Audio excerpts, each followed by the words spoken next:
Recording started.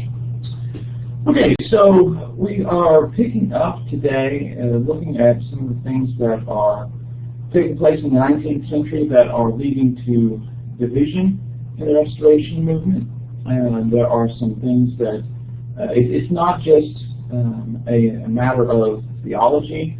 There are a lot of things going on in the 19th century that are splitting the Restoration movement into two distinct groups, Churches of Christ and Disciples of Christ.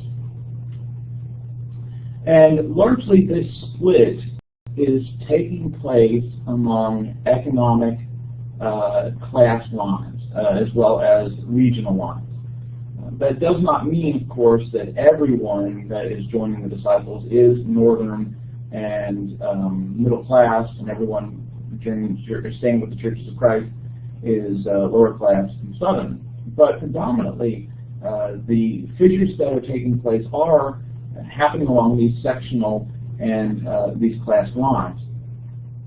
So while we might want to look back and say that theology and a variety of religious issues are the reason for the division, that's not the entire picture. There's more than just differences in theology or differences in practice that are taking place. Those elements are important, but they are not the only ones that are developing it. That instead there's also some things that are not theological that are pushing these two groups into distinct movements. And so that's what we're looking at today. Don't forget that the next essay on Campbell's Restoration of the Ancient Order of Things is due on Friday, so this coming Friday.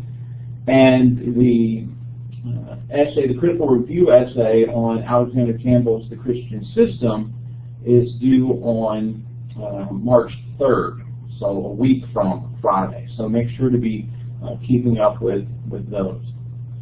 We finished off last Thursday talking about slavery and some of the things connected with the idea of being Southern, secession, those aspects. We're seeing that as one of the things that's creating a fissure in the movement. Now, unlike some of the other groups, Christian groups in the United States at the time, the Restoration movement does not officially divide over the issue of slavery. But to think that there isn't division is to ignore the historical evidence. And a lot of people in the Restoration movement after the Civil War tried to present it as the movement had never divided over slavery. But in a sense, there wasn't the potential to divide over slavery like there was in denominations that had some sort of national board or national conferences where people could kind of split along those lines and there would be an official recognition of that split. So there's not the same sort of institutional structure in the Restoration movement like there was in the Baptists, Presbyterians, and Methodists, who all split along sectional lines because of slavery. But there were still divisions that took place in these groups. And so we looked at last Thursday at how there were both slaveholders and those that were anti-slavery in the Restoration movement. Predominantly, a lot of the early leaders, especially the major ones like the Campbells and Stone, were all anti-slavery. Those few slaves that they did have at various points in their lives, they did end up freeing. Sometimes it was a matter of having to move to a place where they could free their slaves. Sometimes it was, for example, Alexander Campbell, it was a concern that the people that, the slaves that he had inherited would be able to care for themselves. So waiting till a certain point in their life when they had, they had the skills and the abilities to care for themselves, finding jobs and other things instead of connecting with slavery. And so we also talked as well about how for a lot of those early leaders through the 30s and even into the 40s to some extent, many of them favored colonization over full emancipation in the United States. Many of them did not think in those years, those decades previous to the Civil War, that emancipation was, full emancipation in the United States was something that was possible. And so instead, it was an encouragement to free slaves and then help them get back to Africa, a common position that a lot of Christians in the North took at the time. But when those different approaches that were attempts to end slavery didn't work, a lot of those people did begin to favor full emancipation and abolition. And again, there was various positions on this issue. Campbell, for example, Alexander Campbell, took the position of gradual emancipation, which a lot of religious people,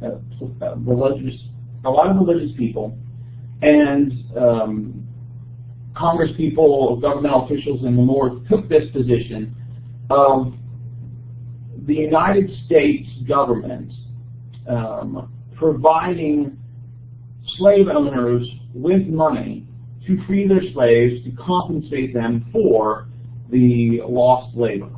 And then gradually these slaves would be freed as the government continued to work through the ranks of the slaveholders.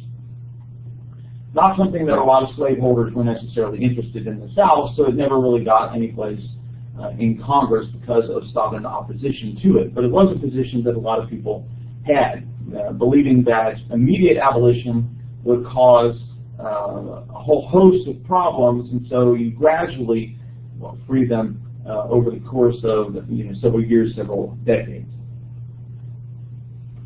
The other concern as well for a lot of what we might call the more moderate people on this issue was the extremes. So those that were extremely supportive of slavery were kind of condemned, but also the extreme abolitionists were also condemned. And so Campbell, for example, attacks extreme abolitionism, felt that he could not say biblically that all slavery was sinful, believed that certain types of slavery could be godly based on the New Testament and the guidelines in the New Testament, but he ultimately felt that the way that slavery was practiced in the United States, however, was evil. So he did not support slavery in the United States as it was practiced, but he wasn't fully going to condemn slavery because he did not feel he had the biblical warrant to do so. But a lot of the northern members of the Restoration movement started to become abolitionists, wanting to push for an immediate end to slavery with no compensation for slaveholders, and all these other kind of things, feeling slavery is a moral evil. At one point in 1856, there are some students at Bethany College who preach on the sinfulness of slavery, which almost causes a riot because this is kind of they're really pushing for it, but they do have. Bethany is located in Virginia, even though at the time today it's West Virginia, but at the time it's Virginia, so slaveholding state. A lot of Southerners, so to preach, such a sermon, of course, is going to inflame people's anger, and it led to the expulsion of some students. Others left because of this. But most of the people in the movement tended to be more moderate in their approach to slavery, but the division is taking place along sectional lines. Again, it's not an official division, but there are people in the North supporting abolition or emancipation of some sort, and in the South is supporting slavery. Most of those people in the Restoration movement tended to be very moderate in their approach. Whether that was Southerners being supportive of slavery or Northerners being supportive of emancipation, both groups were not going to the extreme, the major group. And then, of course, you have on the ends the fringes. So essentially what you have here is a slow division that's taking place. Maybe not slow, might not be the right term. A gradual division that's taking place between a group that is becoming more liberal in its mindset regarding not only theological issues but social issues, and is also becoming very much activists in trying to change society. So you have one group that's going in that direction. A lot of those tend to be in the north. Then you have another group that tends to be in the south that is more conservative in its approach, both socially and theologically, and tends to be in a position of not really being that interested in being active politically in any sort of way. And this is largely what we're talking about with this division between the Church of Christ and the Disciples of Christ. We've seen this even before the Civil War. So this isn't something that suddenly takes place in 1906, which we noted a couple classes ago is the time that David Lipscomb said, yes, there's two groups. There's the Church of Christ and the Disciples of Christ. This division's been going on for 60, almost 70 years by that point. And one expression of this is slavery. Now, some churches end up dividing over the issue, but most of the issue divides up on those regional lines. And as I said before, a lot of it is this kind of big moderate group in the middle, and then the fringe supporters, those that are very adamant, and those that are extremists or radicals.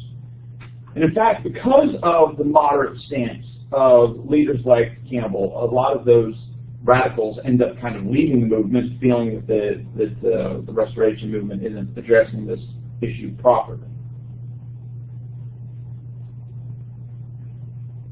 So when it comes to slavery, there was, definitely some sectional issues, and so as people ended up supporting or condemning the issue, it was largely along sectional lines. And that division, while not official, does take place to some extent. And especially when the American Christian Missionary Society comes out in favor of abolitionism and kind of makes some statements against the South, which we'll talk about in a little bit, you can see why a lot of Southerners would have wanted to kind of draw back and separate from that. Another area where we see division starting to take place. Oh, I had this on the slides, I forgot about it. So you have this division between this one group that is liberal and activistic, and then the other group that is conservative and non-active in political issues. And so that's kind of where these two groups are developing. Again, along the sectional lines as well as along class lines, with a lot of the more middle-class Northerners going the liberal route and the lower-class Southerners being more conservative. So slavery and sectionalism was one of the factors that precipitated the ultimate division between Churches of Christ and Disciples of Christ. Another way, conservative and non-active. Mm-hmm. Another place where you begin to see divisions taking place has to do with a variety of social issues, particularly as it comes to attempts to try and bring about reform in those areas.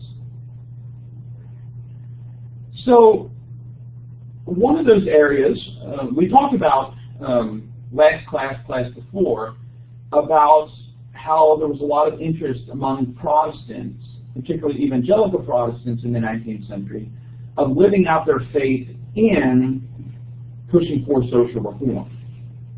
And that for a lot of people, the idea was a true expression of your religion was your interest in transforming society. And so you have that benevolent empire of all of these different parachurch organizations that were trying to bring about reform in a variety of issues. Well, when it comes to the Restoration movement, some of the same concerns are there about morality, about practice, about behavior, but there's also kind of an opposition to, among some people, how far they are willing to go in support of reform. While some people are open to the idea of joining with these other denominational and parachurch groups, others felt that any sort of reform was meant to take place through the church.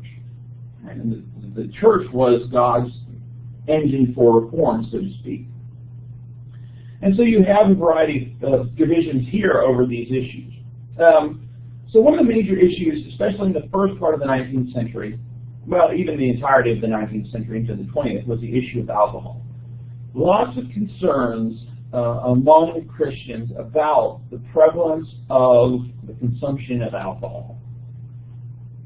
And many Americans in the early 19th century drank a lot.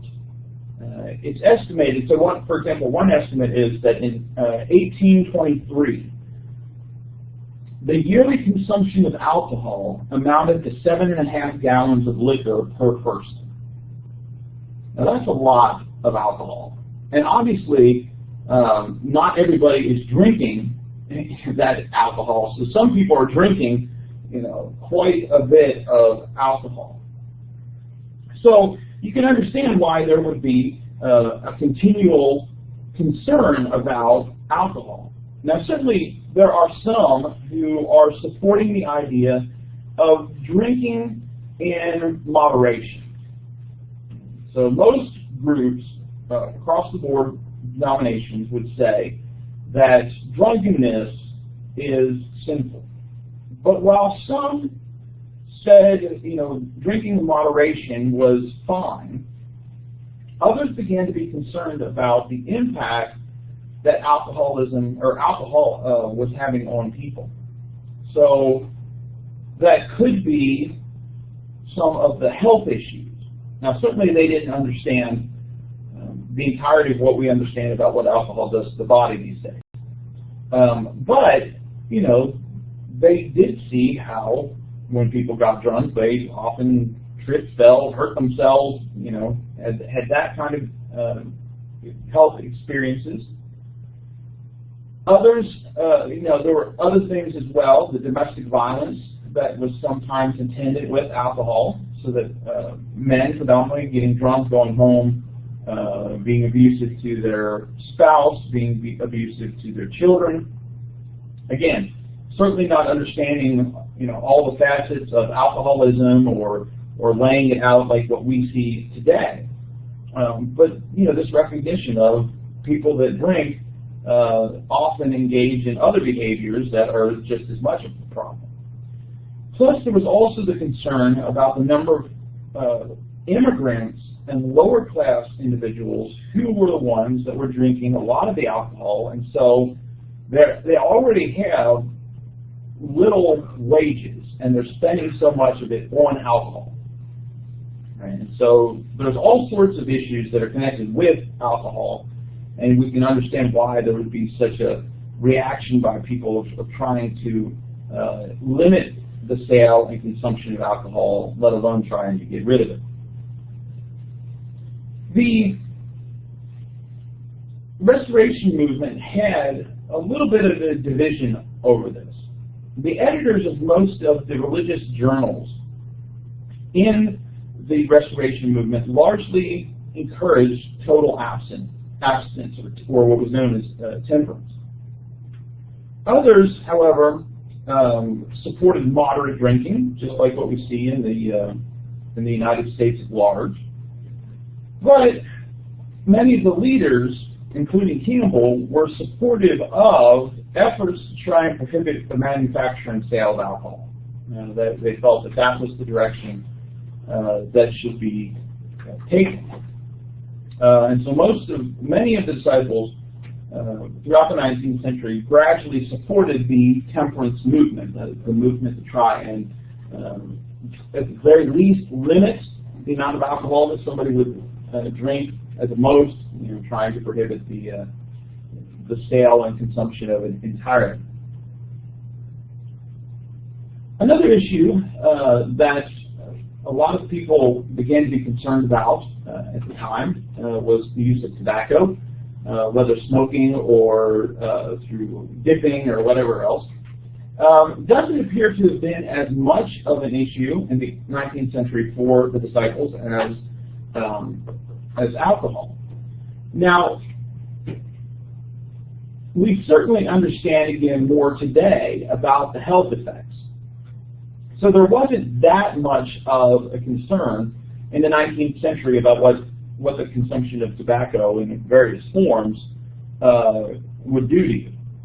I mean, that's really not something that they're not thinking lung cancer, they're not thinking mouth cancer, loss of teeth, those kind of things. Instead, it was more about the uncleanness of it, especially if you were chewing, and then of course you have to spit out the juices, all that kind of stuff. And so there's that concern. There's the concern about people wasting their money on tobacco, and so it's more of an economic argument. And then there was also the concern that, well, Scripture doesn't authorize, it doesn't say it's okay for Christians to chew or smoke tobacco. So if you're going to be consistent in your approach to scriptural silence, then you shouldn't do it because it's not permitted in Scripture. That's certainly today a weak argument. There's a lot of health arguments today to suggest why someone should stay away from tobacco in various forms. But I mean, in the 19th century, that's where the focus is. There's some discussion about what it does to people's health, but there's certainly not the knowledge that we have today. And ultimately, the worst expressions of tobacco use for a lot of people were when preachers and women did it. I mean, it was like, it's bad for men to do it, but it's even worse if it's a preacher or if it's a woman who's chewing tobacco or something like that. So there's some gender things that are attached to that as well. I got a question. I think this is the most fitting time to ask you. All right. I've been thinking about some stuff. I actually got a question this morning, and I'm not going to call any names, but I have a person that's really close to me that is a Christian but has questions about the uses of marijuana. And I want to ask you what you think about it, because I know you're going to give me the best theological answer with fact and not just that feeling and stuff. So, right. Just hit me with that, because this kind of covers it. Right, Some people, drinking's not bad as long as you don't get drunk. But I'm pretty sure there's facts that say otherwise. Right. Yeah, so when it comes to marijuana, certainly if you're in a state where it's illegal, that's right. one thing, right? Right. But obviously there are a lot of other states where medicinal marijuana is legal. And then, of course, there are some states where recreational use of small amounts is legal as well. So, you have a couple different situations in the United States. Regarding the medicinal use of marijuana, right, which probably isn't what a lot of people are thinking about, right? It's less about that. It would seem to me that if it is legal, if it is done on the observation of a doctor, and a lot of other things that just like any other drug would be, prescription drug. That's one issue, because it does appear that there are some situations where at least the chemicals in marijuana could help certain conditions. Right. So, I mean, that's one issue. But recreational use of marijuana. I think probably one of the best passages on this issue would be Galatians chapter 5. Yeah. Because, I mean, obviously there's no scripture that says thou shalt or thou shalt not use marijuana, right? Right. Not an issue that they faced in the first century. So we have to kind of make a parallel. What are some other activities that are like that would give us some guidance on this? And I would say for the recreational use of marijuana, it is very similar or parallel to the use of alcohol. And so when you look at Galatians chapter 5, especially the works of the flesh, Paul has that one little comment at the very end where he says, and things like these. And so if it fits into, something like that, even though it's not specifically listed, it's probably something that should be avoided. I would think that it would be included in there. And I haven't had the experience myself, but just from what I get from popular culture and some other things, it seems to me like what happens when you take marijuana is that it does affect your moral reasoning center, so to speak. Right? Your ambitions are less, some of those other things. So I would say that probably the same passages that talk about drunkenness and other things like that would apply to someone. But, it's like, this is something that should be avoided because of what the drug does to you from your moral reasoning type of stuff. It puts you in a situation where you are not able to be sober-minded, have a healthy outlook on reality, those kind of things. So that would be my direction. So I'm going to take away from that. No, that's right. This is the closest place to have. I hate for us to be talking about, let's say, the crucifix. What do you think about marijuana? Right. Yeah. So I would say that I'd go that way. I mean, certainly if it's in a state where it's illegal, then there are other passages that talk about how we're supposed to respect the laws of the land. Right. But in a place where recreational use would be legal, again, I'd say what are the principles that Scripture teaches us about what we should do to our bodies, how we should constantly be in control of our mental faculties, so that we can discern what's right and wrong. I mean, if you're not in control of your mental faculties, you're not able to make those discernments. Right. And so that's largely how I would approach the issue. But I mean, it was very similar to what they had to do with tobacco, right? I mean, there's no scriptures that say thou shalt not smoke. But when you get asked, like, is it a bad thing? It's like, that's kind of big for you to ask me, because I'm not your judge. You know what I'm saying? Right. So it's like, if you feel bad about it, or you feel that you have to make a decision whether it's right or good or bad, maybe that should already tell you that there's something. I like to say, it's wrong in the Bible. Nope, I can't. Right, yeah. I mean, you can talk, like I said, you can talk about the principles, but the very fact that you are even thinking to ask the question suggests that, maybe your conscience is telling you something. Because otherwise, I would think that you would be perfectly fine with it, right? I mean, if it was, when you think about, especially contrast to the works of the flesh to the works to the fruit of the Spirit, right? A lot of those things, the expression of love, joy, peace, patience, all those things, we don't have to ask ourselves, is it right to be patient in this situation? Now, often we're impatient, but I mean, we don't have to ask ourselves that. Right?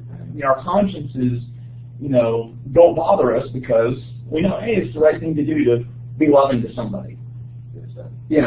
Right. And when we have those moments of, oh, should I help this homeless person out? It's because I want to do. I'm feeling greed. I'm feeling all those other things, not truly feeling love, right? And so Yeah, by even asking the question, that should tell you something. Right. Yeah. All right. Another issue about reform, going back to reform, had to do with issues related to entertainment. Again, a lot of the choices we face today regarding some of these things aren't the same kind of things, aren't the same kind of issues. And in many respects, some of the things that they would have condemned, we might not have as much of a problem with. So, for example, throughout the 19th century, theater going to the theater. Now, of course, to see plays, we're not talking movies at this point, but going to the theater was often condemned as sinful for a variety of reasons. One had to do with the kind of things that were in plays, right? So immoral actions depicted in plays. Second had to do with a general kind of prejudice towards people that were in acting. They felt that they were just lived immoral lifestyles. And then, of course, there are other issues like wasting money, wasting your time. Is this the best use of your time? So there were a variety of things that 19th century Christians struggled with over the issue of entertainment. It wasn't just theater going, of course. There's issues of dancing, gambling, other types of things as well.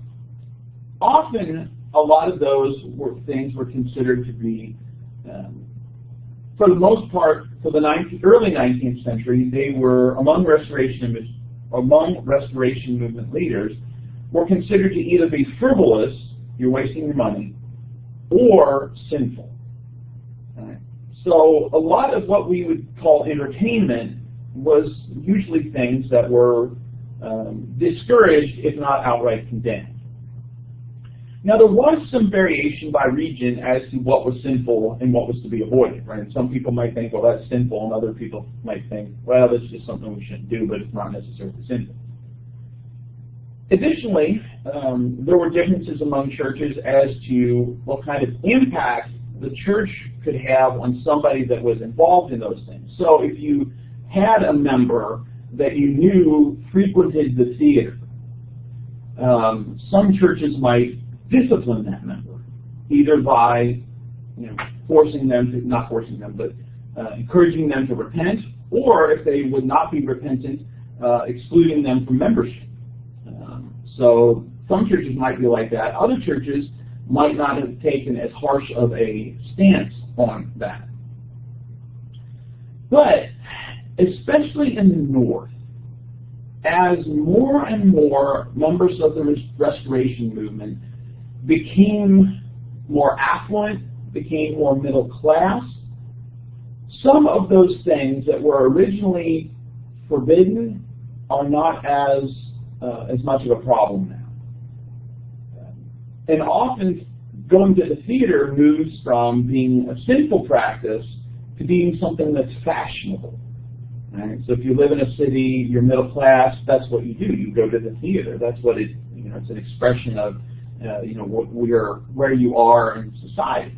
And so there's some changes that take place over that. And so here too you have this kind of class division over the issue of whether or not this is sinful practice. A fourth issue that caught the attention of Restoration movement in the 19th century was the issue of the Sabbath. There were a lot of Christians in the 19th century, in general, Protestants predominantly, who encouraged, who pushed for, and who were successful in trying to pass laws that regulated what could and could not be done on Sundays.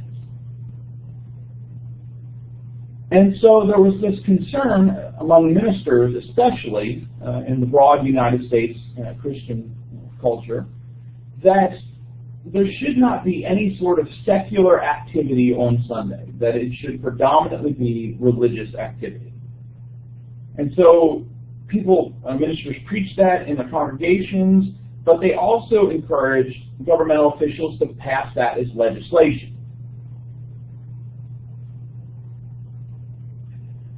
By the Civil War, although there were certainly groups that did not support these movements towards passing Sabbath laws or Sunday laws, there was a general acceptance of them as a good activity or a good thing for the society to uphold. In the early years of the Restoration movement, however, a lot of disciples and Christians, again we're using that term specifically here to talk about the STEM movement, were against Sabbath laws or Sunday laws. There were a couple of reasons behind this. First of all, based off of Campbell's Sermon on the Law, preached in 1816, a lot of people in the movement had adopted this position that history is made up of three eras or dispensations, right? There's the patriarchal, there's the Mosaic, and then there's the Christian. And that the Christian age was guided solely by the New Testament. So the Sabbath was looked upon as, that's something from the Old Testament. We're not under the Old Testament anymore, so it's not something that needs to be followed. So that was one reason that they were against the idea, is that the Lord's Day, Sunday, is what is encouraged in the New Testament, not the Sabbath. And what a lot of denominations had done in their mind had taken Jewish ideas of the Sabbath, which referred to Saturday, and applied them to Sunday, which was the Lord's Day, which was for the Restoration movement. That's not something that you can do theologically, legitimately theologically. Another reason why a lot of early Restoration movement individuals were against Sabbath and Sabbath regulations was they felt that it was they were very, let me back up. One of the reasons they were against such legislation is that they were very supportive of the notion of separation of church and state.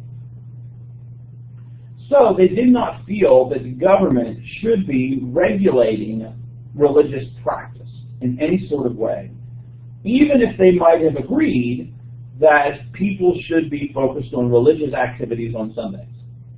Right? So the idea of focusing on religious activities and giving up secular activities was something that a lot of Restorationists would have believed in, supported, but not to the point of legislating against it or trying to justify it through use of the Sabbath. And so Campbell argued especially that Sabbath laws were the first step toward establishing a national church, which he did not feel was appropriate under the Constitution or under the New Testament. There was also concern that some of the minority groups, and we talked about this before, like Jews and Seventh-day Baptists, people that actually worshiped on Saturday, that they would be adversely affected by these laws. And so there's a concern for religious minorities here as well. So there's a variety of reasons why a lot of the early disciples would not have supported Sabbath reform. Again, they do support some of the ideas, right? And there are frequent discussions about people not being committed to religious observances on Sunday. They did not. People don't focus on their responsibilities on Sunday, and those kind of things. But they didn't want legislation to try and make a change in that regard.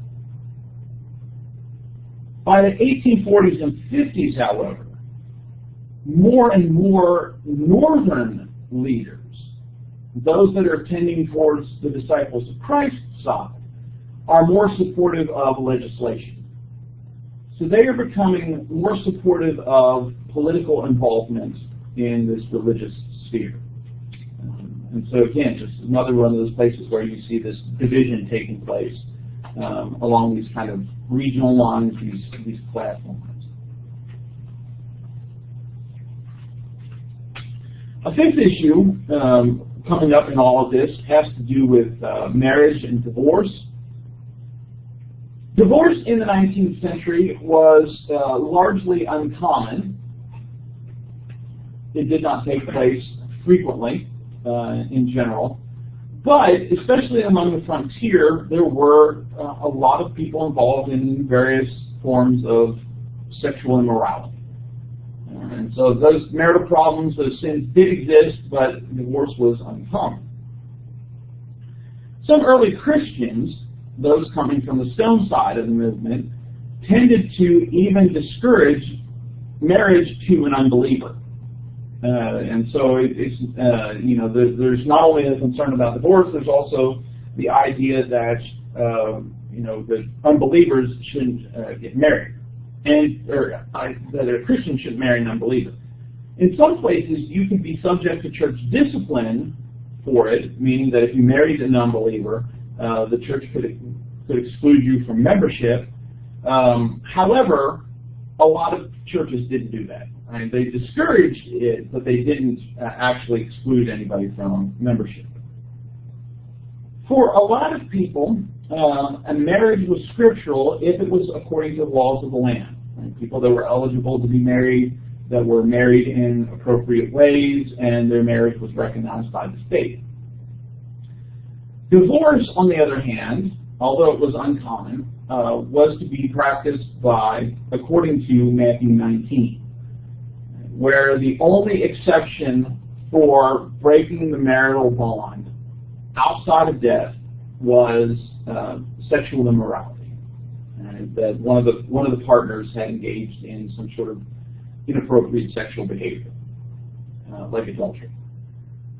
There were some Northerners, more liberal, who also included desertion, which was, again, common, especially on the frontier, where the husband would just desert the wife.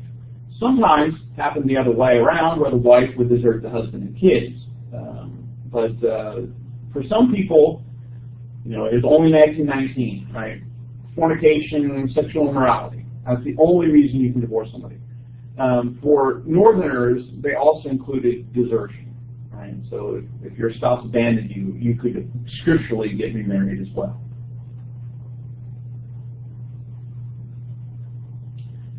The last thing I want to talk about with respect to this issue of moral reform has to do with the ideas of how is this to take place. And we've touched on some of this already. Southern sectarians, right, those that tended to be more separate from society, those that tend to be less politically active, argued that the church was the sole source of moral authority and reform. And so any sort of moral reform should be an outgrowth of the church, not from either the government or any sort of organization outside of the congregation. For these Southerners that tend to be more conservative, the key to reforming the world was evangelism. It was not being active in social issues, being active politically. It was society will become more Christian when we convert people to Christianity. And so conversion and evangelism was more of the focus than any sort of organized political or reform activity. Northern liberals, however, were the exact opposite. Not that they denied the importance of evangelism, but that they encouraged or supported the idea that you could be involved in moral reform crusades and societies that were developing in the larger American culture, like the temperance movement, like abolitionist groups, like prison reform groups, a lot of those that we mentioned in the Benevolent Empire. Those were things that Northerners felt they could be a part of. And even though they were kind of para-denominational, they were larger than the church or were separate from the church, there was the belief that it was okay for you to be, as a Christian, be involved in those societies, that especially those ones that had religious goals or religious purposes. which most of them did at the time. So not only did the slavery show us that there are these developing cracks in the Restorationist movement, we're also seeing that as reform is such a big part of American culture in the 19th century, there are also these divisions and cracks that are taking place in the Restoration movement over how to bring about reform, what reform consists of, and what is necessarily sinful and not.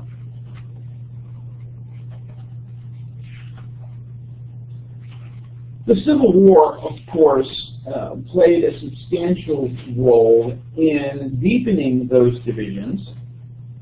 But again, those divisions are things that are already starting when the Civil War takes place. And again, the official recognition of these two groups doesn't take place until the 20th century, but this is taking place throughout the 19th.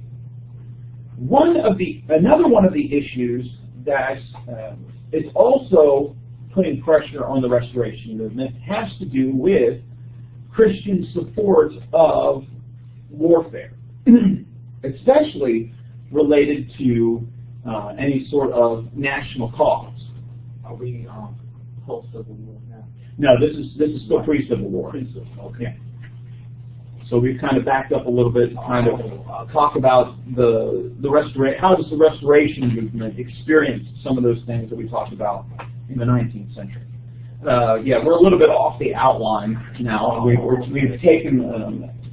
I've ended up talking more about some issues than I thought we were originally going to take. We're in this kind of crisis and division aspect, so we're off the outline a little bit, but we'll still get to everything. But it turned out, I mean, this is the first time I've taught this class, so it turned out that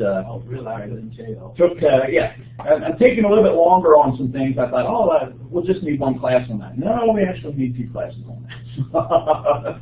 So next time I teach it, I'll revise the calendar a little bit. Okay, it's like you've been teaching it for years. Yeah. So when it came to this issue of Christian support of warfare, either as being a soldier or just supporting our country's involved in the war, and so should I be supportive of that or not? There were, in the larger American culture, there were a variety of peace societies that developed in the United States after the War of 1812. And so throughout the 19th century, there were a few people, never got really huge, but people that supported the idea of taking a pacifist approach.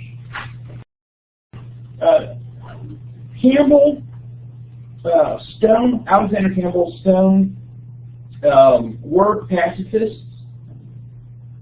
Campbell, in his various periodicals, would reprint articles from people, peace reformers, and others.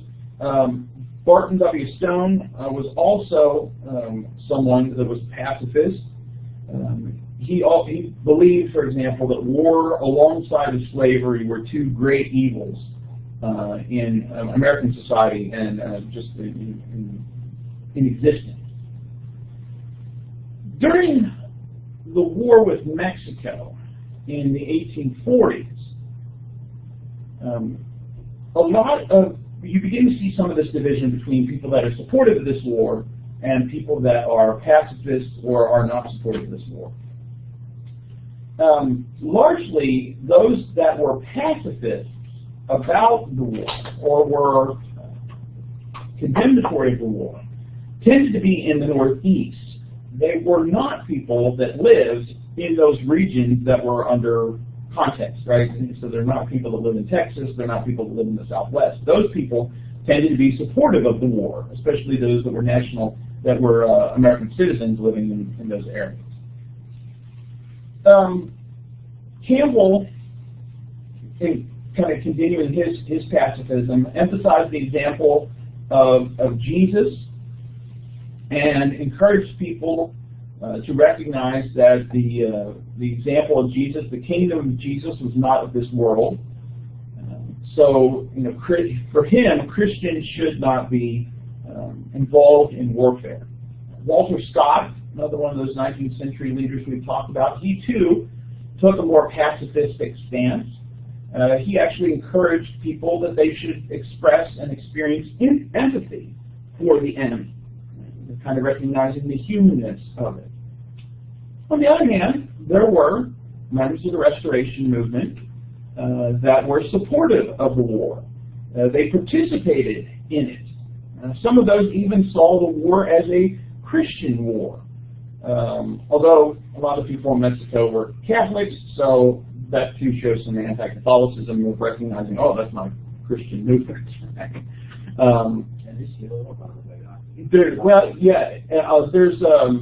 There's a sizable group of Latinos now that are turning to Pentecostalism, especially immigrants. But yeah, there's still a rather sizable number of people in Mexico and South America that are still Catholic. Those are the ones coming to the United States. A lot of those that are coming to the United States, but even some that are still in Mexico and South America, because there's Pentecostals and Charismatics have been very active in missionary efforts in Central and South America, and so it's a rather growing group. There were some debates in the Restoration movement over this issue. For both sides, one of the issues that they tried to use was the question of Cornelius. Cornelius, of course, we're introduced to in Acts 10, and introduced to him as a centurion, someone in the Roman army. So the one side tried to use Cornelius and said, certainly, once Cornelius was baptized and became a follower of Jesus, he would have had to have given up his commission as a soldier in the Roman army. Others said, well, maybe not. Maybe Cornelius shows us that Christians could be soldiers. Cornelius' situation is problematic because it doesn't tell us what he did. I mean, it ends with his baptism and the baptism of his household, but then doesn't tell us what he did one way or the other. So to use him anyway doesn't really fly. On the other hand, it probably would have been very, very difficult for a Roman centurion to simply resign his commission.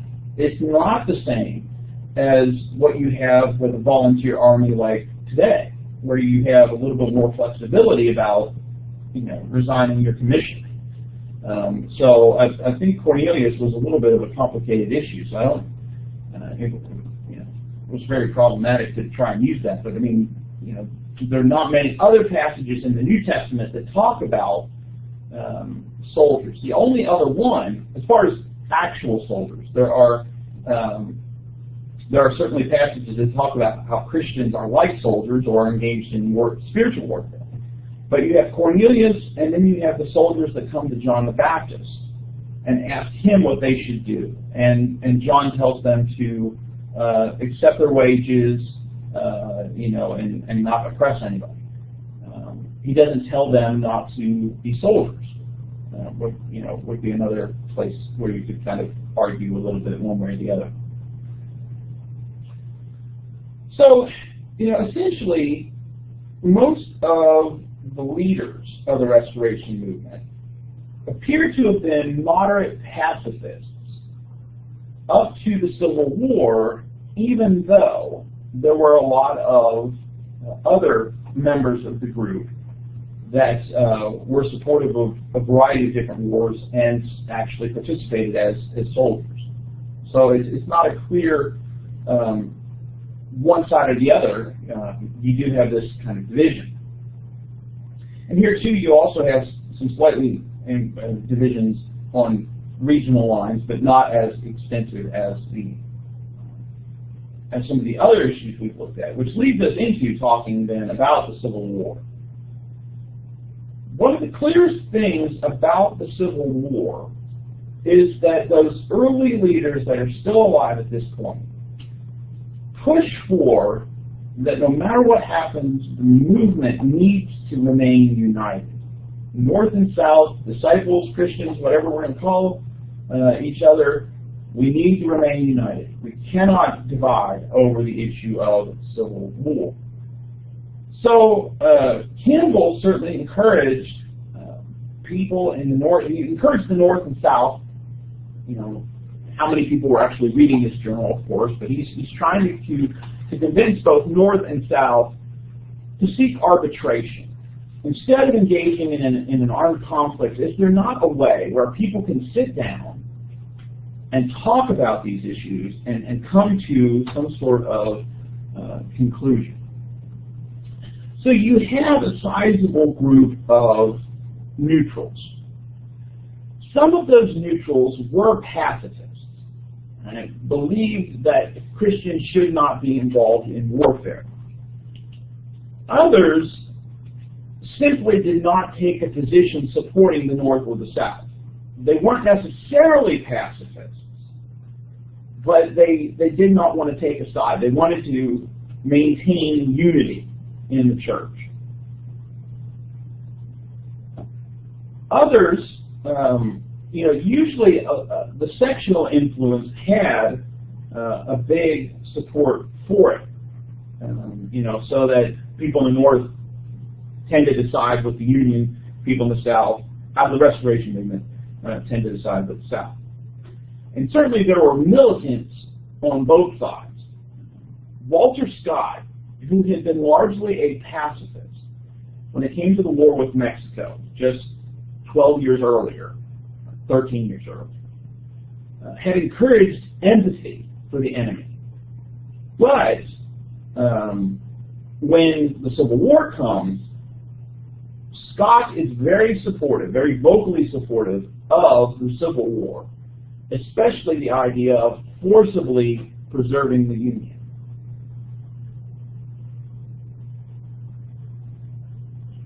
The neutrals, of course, continued to push for peace and pacifism.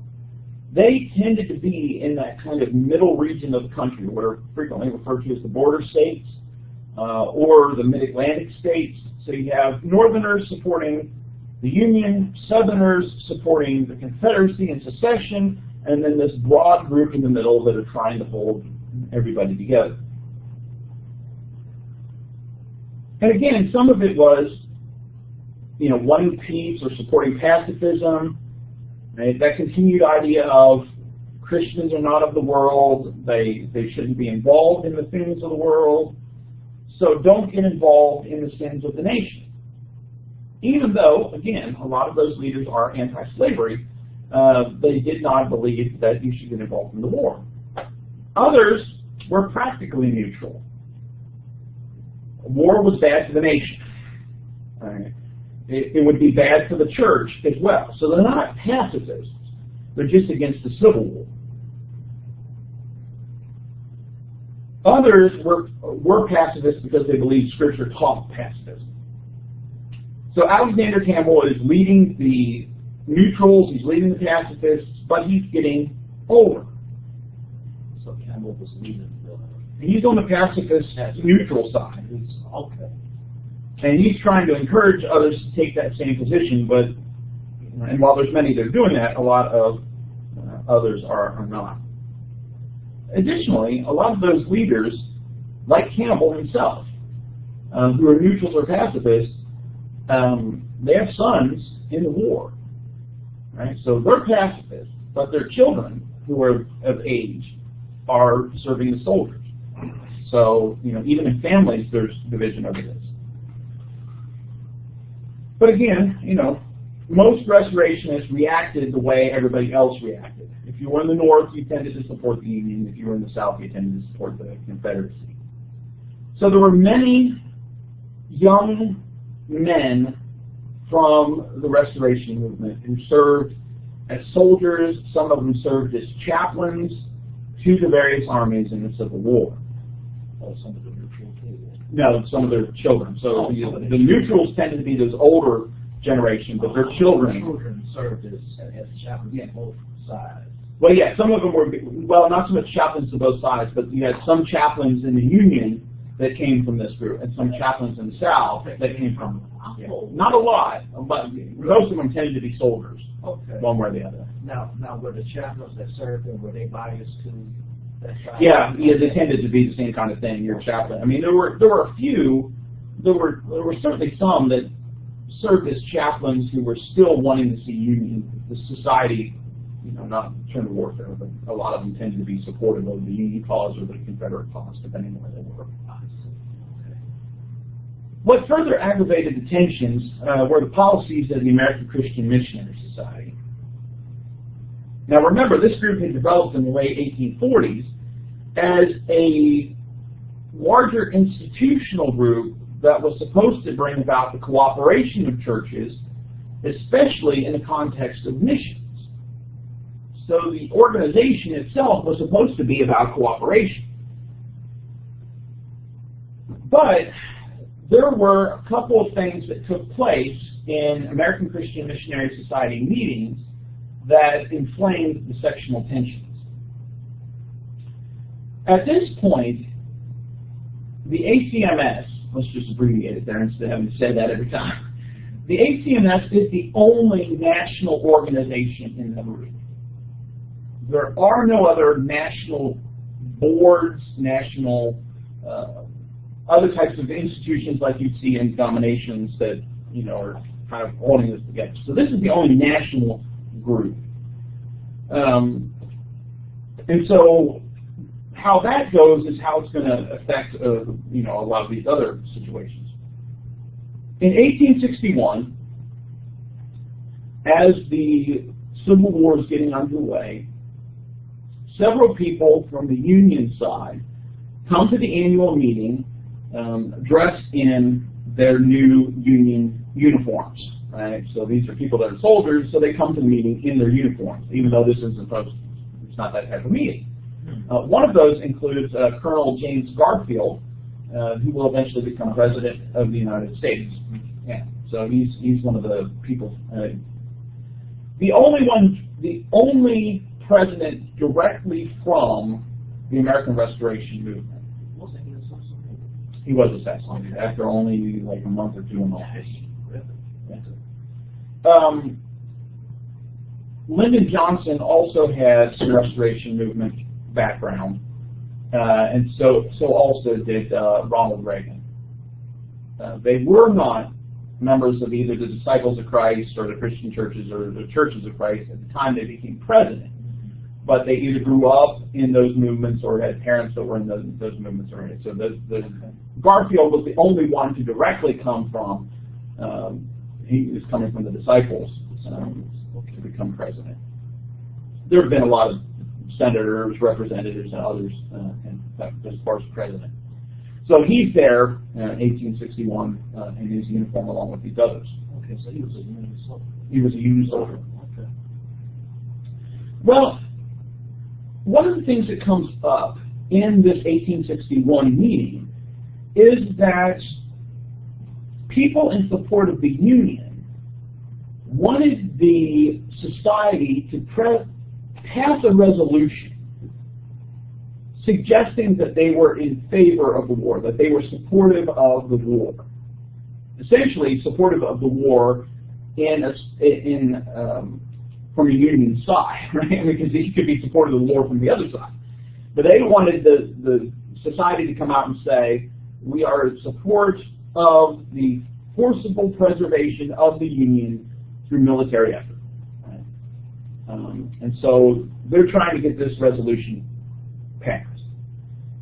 Now, at the time, in 1861, there is no significant presence of Southerners from the Deep South, which is where a lot of the early secession talk is happening. You don't have very many of those present at this meeting. And so, theoretically, the numbers are on the Union side. But not only is this a question of numbers, it's also a question of, disciples for the longest time, or Restoration Movement people for the longest time, had been separation of church and state. That it was the church did not get involved in state matters. It did not necessarily support the state. It was the church is not of this world. And that's how a lot of those early members looked at this. And so to pass this resolution would work against that notion of separation of church and state as a movement. Now, certainly people were allowed their consciences on various issues, but as far as a movement, it had traditionally been separation of church and state. This is from the disciples. Yeah, well, I'm using disciples here to refer to the larger movement. Okay. Anyway. So there's a resolution that's put forward, and this is a quote, that we deeply sympathize with the loyal and patriotic in our country in the present efforts to sustain the government of the United States. Right? So they're in support of the people that are loyal and patriotic. Notice what they're saying. Are the people supportive of the government of the United States. Right? And so it's kind of like anybody in the South that is supportive of that, they're not loyal, they're not patriotic. And we feel it our duty as Christians to ask our brethren everywhere to do all in their power to sustain the proper and constitutional authorities of the Union.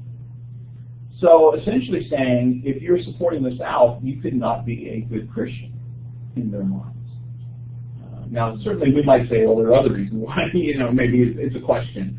But for the time period, this is a pretty bold statement for where the Restoration movement was.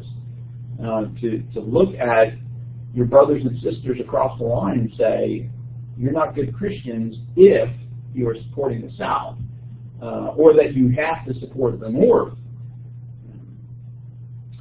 At the time, we talked about this a couple of weeks ago when we were talking about Isaac Arrett, another one of these important 19th century leaders. So he's chairing the society's meeting because Alexander Campbell is getting old, and so he wasn't able to be there, even though he's the president of the group. So Arrett says, you know what, that it does not seem to be something that we should do. Right? So he says, okay, that is a valid motion, and so we should take a vote on it. Other people feel, you know what, that's not the kind of statement that this group should be making. And so even though Arrett says it was an okay resolution to put forward for the society to vote on, the other people say, no, let's not talk about it. So the appeal is successful, no resolution is passed. And so it's put forward that the society should take that position officially, but it fails.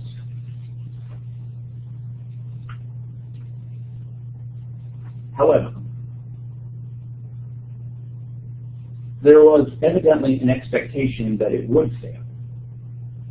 And so there's some trickery done by the Union side. So after this appeal is upheld, that the society should not be making those types of resolutions, a 10-minute recess is called. While the recess is taking place, so people are going to various places, somebody else comes to the chair and calls for a vote. And the assembly, which is not technically legal according to the constitution of the society, right? I don't mean that it's a crime, but it's like the bylaws of the constitution of the society. This is not a legal meeting. They call for a vote on it and pass it. Even though they were not supposed to do it, even though it's not a legal assembly, they passed that resolution. The moderates and the neutrals are very upset about this. They condemn the actions. Say, it was inappropriate to pass the resolution to begin with, but then to use an illegal procedure, which I think is 5 yards. Illegal procedure is 5 yards. Yeah. so they're using an illegal procedure. Right. So they're using an illegal procedure, and material. They said, right, it shouldn't have been passed anyway. And then you do this kind of bad way to go around it. Other regional societies pass similar resolutions, also condemned by the moderates. So you have a lot of these people that are trying to put forth these resolutions that the disciples or the Restoration movement are supportive of the Union. At the 1862 meeting of the Society, there's no it goes by no problems. There's nobody tries to pass a resolution or anything like that. In 1863, however, a group of people that are very pro-union feel that the Society, their silence on the issue is essentially support of the South. And so they prepare a variety of resolutions declaring allegiance to the Union and sympathies to the Union troops. And so those resolutions are passed, right, essentially condemning Southern Christians, those that are in the South. It led to a lot of the supporters of the Missionary Society who were neutral on the issue to question whether having a society like this was a good thing or not.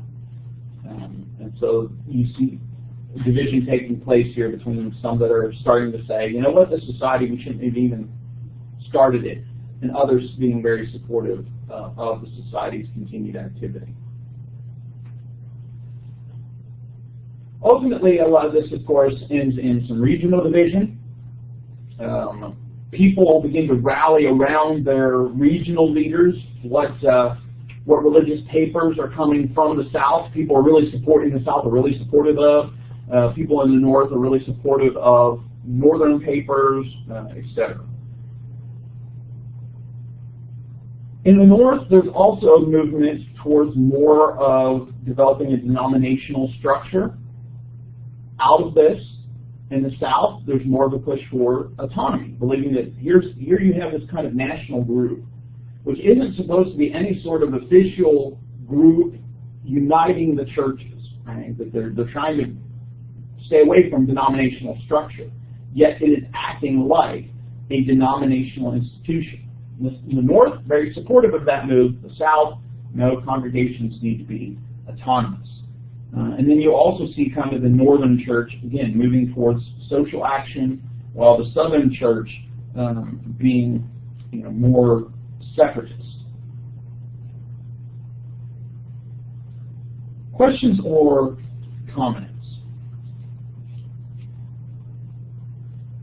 South autonomy. Yeah, that's they don't want those kind of institutions like the Society making decisions for them.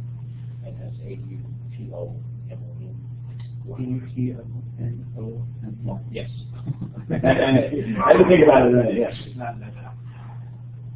All right, we'll go ahead and stop there. There's still a couple other issues that are important for us to talk about related to division. We'll pick up with them on Thursday, but essentially I think you're seeing what is generally taking place. There is this sectional split taking place along this north-south line, and that also connected with this are economic issues, right? Where the northern part is more middle class, moderate, affluent, the southern part more lower class, conservative. And so it's not just a matter of theology, which we will get to. We'll talk about some of the theological divisions that are taking place. So the South was lower class. You had a lower class. As far as the people that were involved in this, a lot of the upper class people in the South are involved in other denominations. Okay, and in the North they were. You have more of the middle class. Middle class. Yeah, you have more of the middle class. Okay. All right, so we'll pick up with some of those other issues on Thursday.